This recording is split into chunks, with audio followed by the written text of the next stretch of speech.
instant, le journal.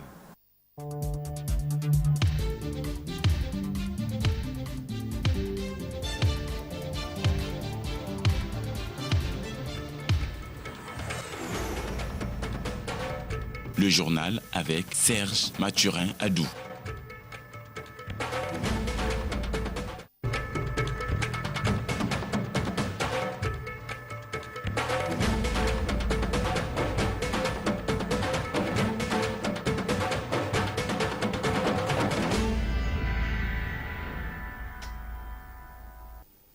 C'est dans une salle bondée qu'on débutait en ce 27 décembre à l'école des Cas.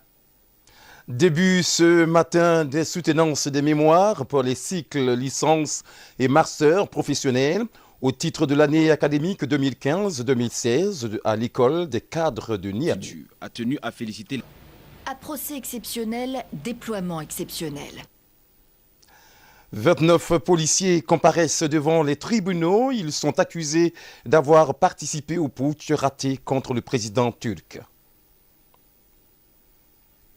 L'une des boîtes noires du Tiponef qui s'est écrasée dimanche a été retrouvée.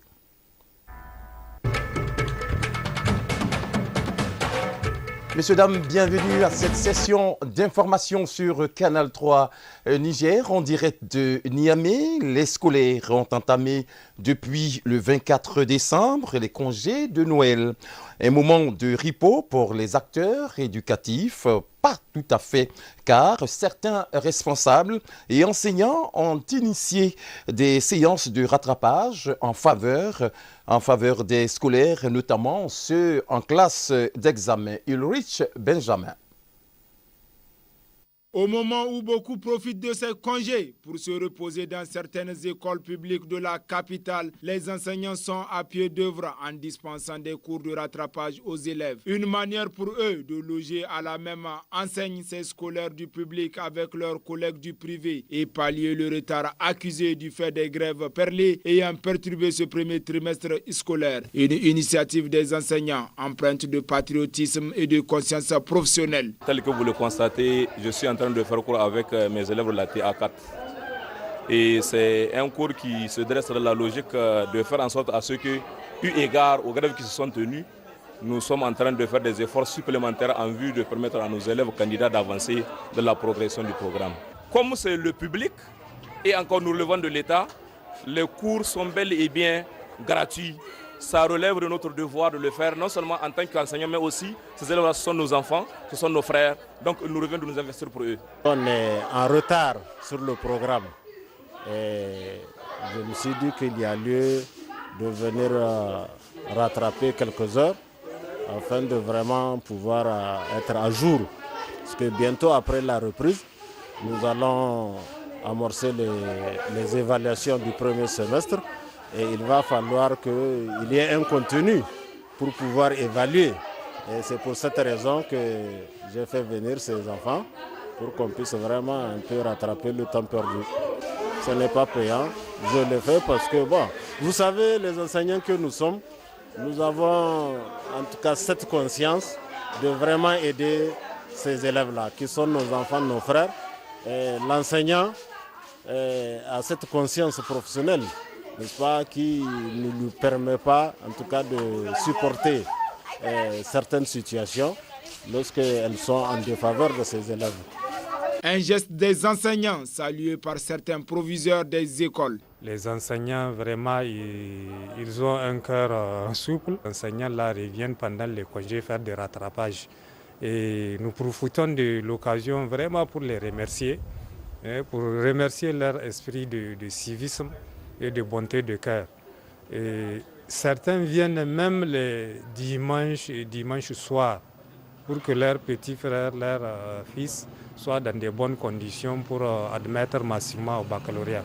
Du côté des élèves, ces séances de rattrapage constituent une aubaine pour eux afin de se mettre à jour et réduire le fossé entre eux et leurs camarades du privé. Pendant les cours normaux, nous n'avions pas eu le temps de faire les rattrapages. Donc, le professeur a un peu dit aux enseignants de venir nous faire des rattrapages parce que nous sommes des terminalistes. Nous devrions finir les programmes d'ici fin mai. Nous sommes là aujourd'hui pour faire un peu de rattrapage pour avoir un peu le niveau, puisque vous savez, les manifestations cette année, c'est trop. Donc, on est là un peu pour se rattraper un peu, pour aller un peu, pour avoir un peu le niveau avec les élèves du privé. Chers apprenants, la jeunesse est l'avenir de tout pays. Cette pensée est inscrite au verso des cahiers distribués dans les établissements publics à la rentrée. Mais cette jeunesse ne peut accomplir son rôle de moteur de développement sans une éducation de qualité. Monsieur le Président, après ce trimestre scolaire, on voit bien qu'il y a un décalage entre les dires et les faits quant à la capacité de la volonté des autorités actuelles en charge de l'éducation de véritablement œuvrer à une école de qualité pour les enfants du Niger. Si tel était le cas, ces séances de rattrapage en plein congé n'auraient pas eu lieu. Il est temps que l'école nigérienne soit débarrassée des discours politiques et politiciens. C'est la condition sine qua non pour qu'elle arrive à jouer pleinement sa partition dans le développement durable du pays. Ulrich Benjamin, reportage début ce matin des soutenances de mémoire pour les cycles licence, master professionnel au titre de l'année académique 2015-2016 à l'école des cadres de Niamey. Un exercice à la fois académique et pédagogique, ultime étape pour les candidats avant le sésame. Les détails signés Sidiki Ziediara.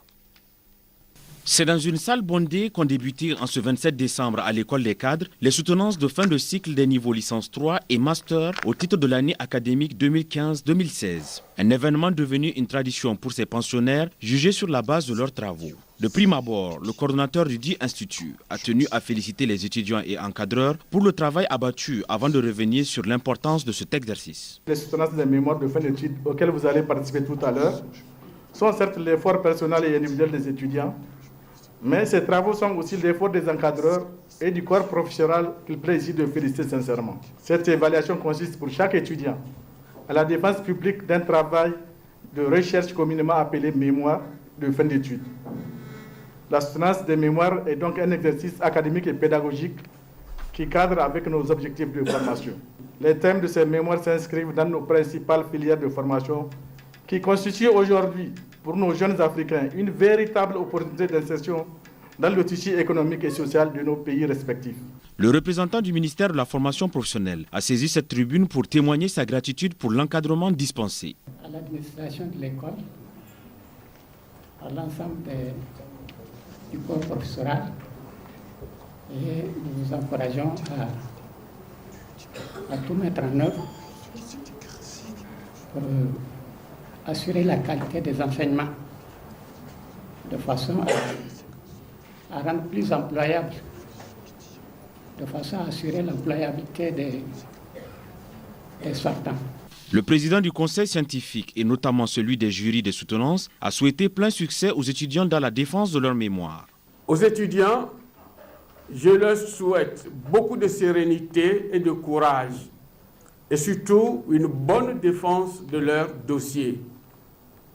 Le jury entend de vous la démonstration que vous maîtrisez vos sujets, que vous avez suivi la méthodologie proposée et que vous êtes capable, partout où cela va se solliciter, de défendre vos résultats et surtout d'avoir des propositions concrètes pour les problèmes que vous avez soulevés. Vint ensuite le moment tant attendu des soutenances, au cours desquelles les étudiants devaient faire la synthèse du mémoire rédigé. Après ce cérémonial d'intervention, place à la joie après la délibération. C'est un sentiment de joie qui m'anime, vraiment parce que je suis émue en ces jours. Je remercie d'ailleurs l'école des cadres qui est une référence en matière de marketing au Niger. Mon encadreur, M. Salis Saadou, qui est aussi une référence en matière de marketing au Niger, je l'avoue aussi, à mes parents, à tous ceux qui m'ont assisté. Au total, 150 mémoires, toutes filières confondues, seront évaluées avec rigueur par les différents jurys au cours de cet exercice qui s'étendra jusqu'au 3 janvier 2017. Ouverture cet après-midi au CFPP de Niamey du camp chantier des jeunes Niamey 2016, organisé par le Conseil national de la jeunesse. Ce camp regroupera près de 200 jeunes de la capitale autour de la thématique « Rôle de la jeunesse dans la prévention de l'extrémisme violent ». Les détails avec Ahmed Miguel Panque. Cette première édition du camp chantier des jeunes Niamey 2016, qui s'ouvre sur le thème « Rôle de la jeunesse dans la prévention de l'extrémisme violent », les ODD et le dividende démographique visent à sensibiliser et à impliquer la jeunesse dans la préservation de la quiétude sociale. Le gouverneur de la région de Niamey, dans son adresse, a invité les jeunes à faire de cette thématique une préoccupation majeure au regard du contexte sécuritaire auquel notre pays est confronté. L'insécurité grandissante dans la sous-région n'épargne aucun pays. Le Niger n'en fait malheureusement pas exception. Aussi, cette situation concerne particulièrement la jeunesse, qui est et demeure la principale cible des groupes extrémistes et terroristes. C'est pourquoi je vous invite à faire de cette thématique une préoccupation majeure en engageant une réflexion profonde, d'où sortiront des propositions tendant à mettre la jeunesse à l'abri des groupes radicaux. Aussi, un facteur non moins important qui concerne la jeunesse et la maîtrise de la démographie.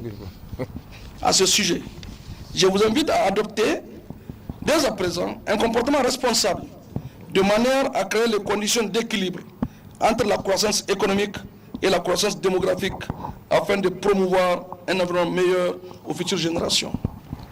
Chers jeunes, je puis vous assurer que vos préoccupations, vos propositions et recommandations seront prises en compte dans les différents programmes et projets de la région qui visent essentiellement l'épanouissement de la jeunesse. Le président du Conseil national de la jeunesse a exprimé sa gratitude à tous les partenaires qui ont permis la tenue de la présente édition avant de décliner le programme des 4 prochains jours que durera ce camp. À cet effet, plus de 200 bénévoles, filles et garçons, ainsi que des encadreurs issus des organisations de jeunesse prennent part à cette première édition du camp chantier des jeunes avec pour seule ambition de participer activement aux activités citoyennes d'intérêt général. Ces 200 campeurs répartis déjà dans des petits groupes mixtes appelés sous-camps seront soumis durant les 4 jours à des corvées tant à l'extérieur qu'à l'intérieur du camp. En outre, les participants auront également l'occasion de suivre au cours de cette rencontre, selon un agenda bien défini, des formations thématiques en atelier sur la prévention de l'extrémisme violent, le dividende démographique, les ODD, le secourisme avec le SAMU qui va initier plus de 120 au secourisme, le leadership, la vie associative, la rédaction administrative, la participation des jeunes et des femmes dans les instances de prise de décision comme thème de conférence, mais aussi l'engagement politique des jeunes, pour ne citer que cela. Les éventuelles recommandations de ces assises seront transmises au gouvernement ainsi qu'à nos partenaires techniques et financiers. Enfin, le ministre de l'Entrepreneuriat des Jeunes, représentant son homologue de la jeunesse et des sports empêchés, s'est réjoui de la tenue de cette édition qui, à n'en point douter, constituera un tremplin pour cette jeunesse, pour qui ce camp chantier des jeunes sera d'une grande pédagogie. Le rôle capital que joue la jeunesse dans tout le processus de développement n'est plus à démontrer, surtout dans le contexte particulier où la jeunesse représente 75% de la population. C'est dire que ce camp chantier qui réunira 200 jeunes vient à point nommé, car il permet d'une part de les sensibiliser sur les thématiques qui y sont développées, d'autre part leur offrir l'occasion de promouvoir des activités bénévoles de développement communautaire, dont la plantation d'arbres dans la ceinture verte, les séances de salubrité, le désensablement des voies publiques, le don de sang à l'hôpital et bien d'autres activités sportives et culturelles. Ponctués par des poèmes, sketchs, prestations artistiques et remises de témoignages de satisfaction, ce sont près de 200 jeunes de la région de Niamey qui apprendront durant le camp des notions telles que le civisme, le vivre ensemble, la tolérance et bien d'autres. Les lampions se sont éteints hier à l'Académie des arts martiaux de Niamey de la 19e édition du championnat national de taekwondo. Une compétition remportée par la région haute, Niamey, avec 13 médailles d'or. Le taekwondo, une discipline sportive, véritable porte-flambeau du sport nigérien au plan national et international. Ulrich Benjamin.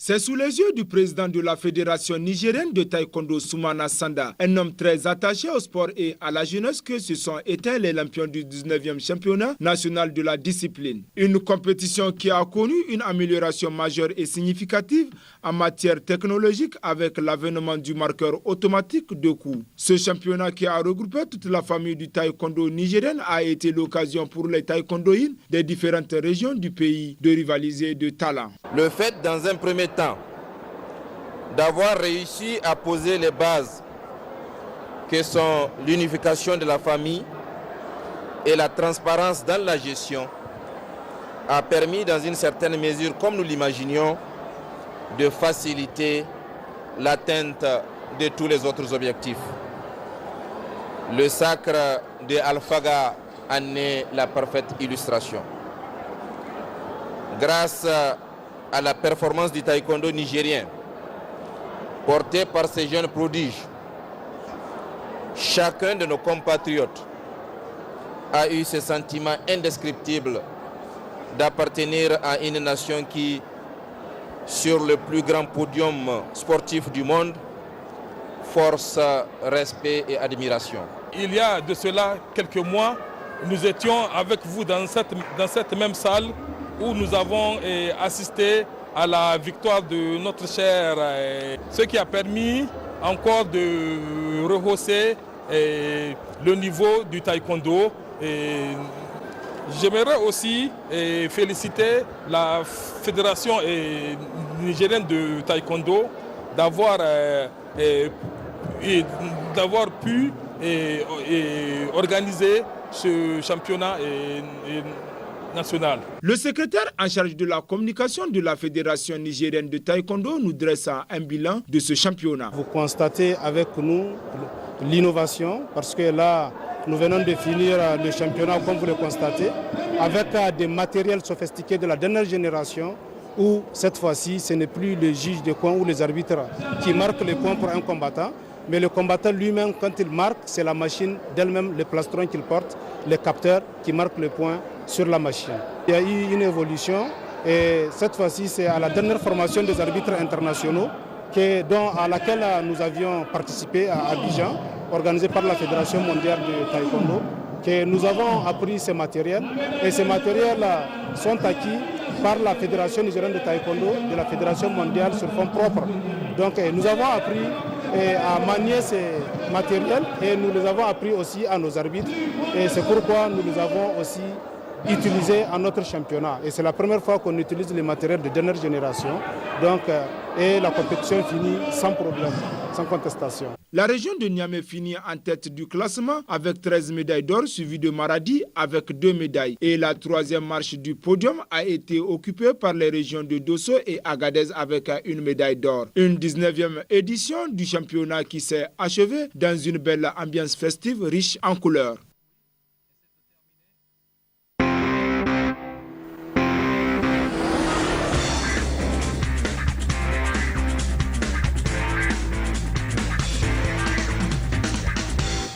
Vous êtes sur Canal 3 Niger en direct de Niamey à l'étranger. Ce n'est pas le premier procès du genre, mais c'est le plus important à ce jour et se tient à Istanbul. 29 policiers comparaissent. Ils sont accusés d'avoir participé au putsch raté contre le président turc, d'avoir participé ou d'avoir laissé faire. Une audience sous haute sécurité, comme nous l'explique Sophie Goldstein. À procès exceptionnel, déploiement exceptionnel. Forces spéciales et troupes commando filtrent la circulation et montent la garde à 80 km d'Istanbul en Turquie. C'est le premier jour du premier procès contre les putschistes présumés du 15 juillet dernier. L'audience se tient dans l'enceinte de la prison de Silivri, juste en face du centre de détention. 29 policiers à la barre, ils comparaissent pour avoir refusé d'obéir aux ordres et donc pour avoir refusé de défendre le président Erdogan, la fameuse nuit de juillet. Les familles sont bien présentes, leurs avocats aussi, tous font profil bas, car qui voudrait s'afficher ici publiquement aux côtés d'hommes considérés comme des traîtres ? Nous autres, nous participons en tant qu'intervenants du barreau, c'est-à-dire au nom du peuple, de la société civile. Plus aucune organisation ne pourra s'immiscer dans l'État pour tenter de mener un putsch. C'est ce que va permettre ce procès.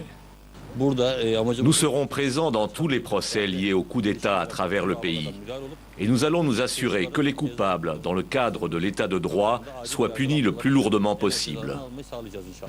21 des 29 policiers accusés risquent jusqu'à 3 peines de prison à perpétuité chacun, les 8 autres jusqu'à 15 ans derrière les barreaux. La tentative de coup d'État de l'été dernier avait fait 270 morts et 2000 blessés. Elle avait déclenché une répression majeure, plusieurs milliers de personnes arrêtées dans tous les secteurs de la société turque, y compris dans les médias.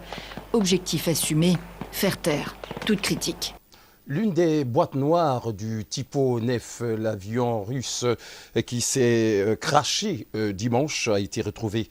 L'analyse des données devrait permettre d'en savoir plus sur les circonstances du drame. 92 personnes étaient à bord de l'avion lorsqu'il a disparu des écrans radar moins de 3 minutes après son décollage. Elle se trouvait à moins de 2 km des côtes russes. La première des boîtes noires du Tupolev Tu-154 a été retrouvée à 17 mètres de profondeur. Une découverte cruciale pour déterminer les causes du crash. Les plongeurs ont réussi à remonter la boîte noire à la surface. Ils l'ont placée dans un récipient contenant de l'eau de mer afin de préserver toutes les données. Elle a été envoyée à Moscou pour être déchiffrée. Il s'agirait du principal enregistreur, celui des données techniques du vol. Vitesse, altitude, trajectoire, puissance des moteurs. Autant de paramètres minutieusement enregistrés seconde par seconde pendant 25 heures. Dimanche, l'avion militaire russe s'était abîmé en mer, 2 minutes et 44 secondes après avoir décollé de Sotchi où il s'était ravitaillé pour rejoindre une base aérienne près de Latakia en Syrie. À son bord, 92 personnes, dont des dizaines de membres des chœurs de l'armée rouge. Les autorités semblent écarter la thèse terroriste. L'infiltration d'un corps étranger dans le moteur, un carburant de mauvaise qualité, une erreur de pilotage ou encore une défaillance technique de l'avion sont pour l'heure les pistes privilégiées. L'analyse des données de la boîte noire pourrait prendre plusieurs semaines. Selon l'agence de presse russe Interfax, la deuxième boîte noire, celle qui contient les conversations du cockpit, aurait-elle été localisée. En attendant les résultats de l'enquête, la Russie a annoncé qu'elle suspendait tous les vols opérés par des Tupolev Tu-154. En route vers Arlep, une initiative née sur Internet. Près de 3000 personnes se sont inscrites pour participer à ce périple de 3000 km. Rendez-vous était donné à Berlin, en Allemagne, pour cette marche militante. La suite avec Anaïs Renévier. Il se prépare à un voyage de plus de 3000 km. Point de départ, l'ancien aéroport berlinois de Tempelhof, lieu hautement symbolique. Il accueille aujourd'hui un centre de demandeurs d'asile. Et c'est pour eux, et notamment pour les réfugiés syriens, qu'Anna Albot a voulu organiser une grande marche civile avec une destination finale quelque peu risquée, Alep. Je sais qu'il y a peu de chances pour que ça marche. Je ne suis pas naïve, je ne vais pas stopper la guerre. Mais je veux faire tout ce qui est en mon pouvoir pour agir. Depuis l'été 2015, des centaines de milliers de réfugiés ont emprunté la route des Balkans, direction l'Allemagne. La question de leur accueil a été relancée la semaine dernière, après l'attentat de Berlin. Parmi les militants de cette marche civile, on compte quelques Syriens qui ont déjà emprunté le chemin de la Syrie à l'Allemagne. Ils repartent maintenant dans l'autre sens, par solidarité. Je suis venu ici pour avoir un futur. Il n'y en a pas en Syrie. Un jour j'y retournerai et j'aiderai mon pays grâce à tout ce que j'ai appris ici. Le chemin pour venir en Allemagne a été difficile, mais un jour nous réaliserons notre rêve de retourner dans notre pays pour le reconstruire. À raison de 20 km par jour, le voyage durera 3 mois. Les organisateurs sont conscients qu'ils ont peu de chances de passer la frontière turco-syrienne et de rejoindre Alep, aujourd'hui entièrement sous contrôle du régime de Bachar al-Assad. Portrait de migrants à la rencontre d'un jeune Guinéen âgé de 17 ans. Il est arrivé en France il y a quelques semaines seulement. Lui qui rêvait de finir ses études se retrouve livré à lui-même. Un témoignage recueilli par Simon Rosier. Je viens de la Guinée, j'ai 17 ans. Je suis ici depuis le 11 novembre en fait. Il y avait un gars qui était revenu d'Espagne, je crois. Ouais. Il m'a dit que c'était pas compliqué. Bon. Arrivé ici, je pourrais étudier, faire tout facilement en fait. On a pris le bus en fait pour aller au Sénégal et puis pendant un moment, on est parti à Casablanca exactement au Maroc. Ouais, on est allé après à Tétouan, là où on a pris le pirogue.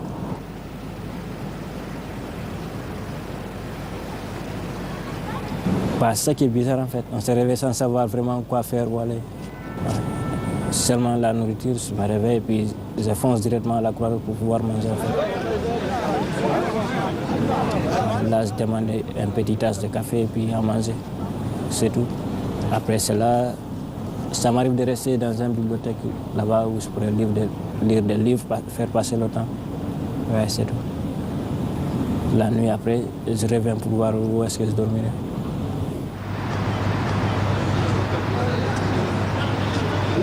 On va séparer ceux qui sont là pour la première fois et ceux qui sont déjà venus à la J. Asseyez-vous si vous pouvez. Bon, tu peux y aller.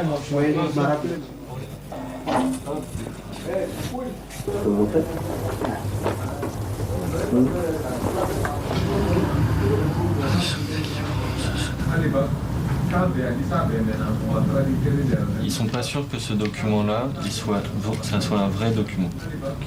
Eux, ils pensent que tu es pas mineur. Donc c'est pour ça qu'ils décident de pas te prendre en charge. Donc ça, déjà, nous, on n'est pas tout à fait d'accord.